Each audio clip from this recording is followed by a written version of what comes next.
reasons behind the Holocaust. Could one of those reasons be money? Or were the 120 billion Reichsmarks the Nazis collected just an incidental byproduct of the Holocaust? When the local villagers or Nazis would kidnap, kill, or jail Jews, they often looted the homes of the Jews as well. It is very possible that one of the major reasons behind the Holocaust, other than just pure racism, was the greed for money. On April 26, 1938, the decree for the reporting of Jewish-owned property took effect. It states, "Every Jew shall report and evaluate in accordance with the following instructions his entire domestic and foreign property and estate on the day which this decree goes into force. Jews of foreign citizenship shall report and evaluate only their domestic property." All Jews in Germany and Austria had to register any property or assets worth as much or more than 5,000 Reichsmarks, $2,000 in American currency at the time, or $34,000 today.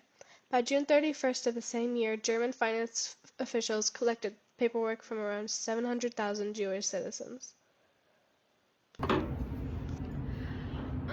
What do you know about the theft of Jewish property?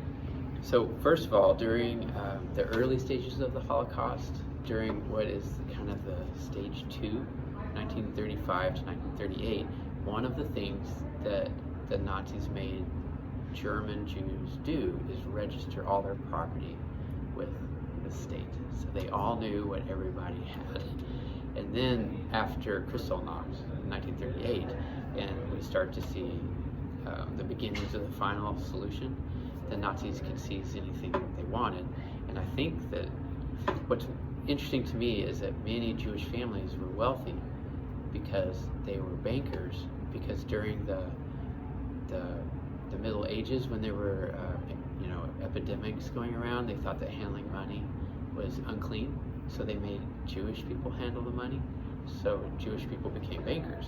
So they had lots and lots and lots of property that the Nazis wanted to steal.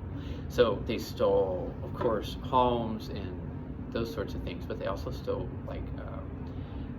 priceless paintings that never got returned, and Jewish families never really got any kind of compensation back for that if they survived the Holocaust. Nazi ideology said that the Jews were very wealthy, while in reality the Jews actually fell in the middle-class area.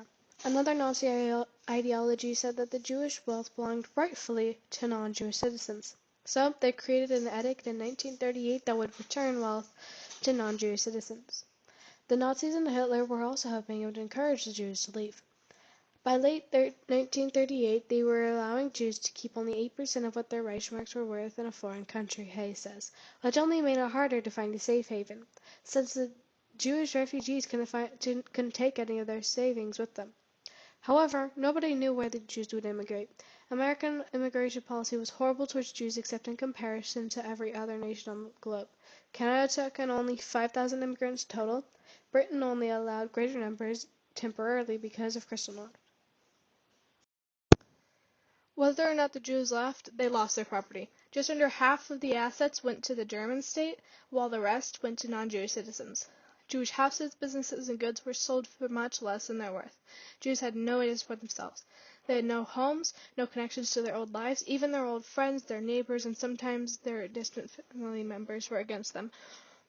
Ordinary, everyday citizens were very willing to loot Jewish property. Nazis would wipe out the villages of Jews and distribute the goods to the locals as a not-so-sneaky way to win support. Business owners benefited as much as private individuals.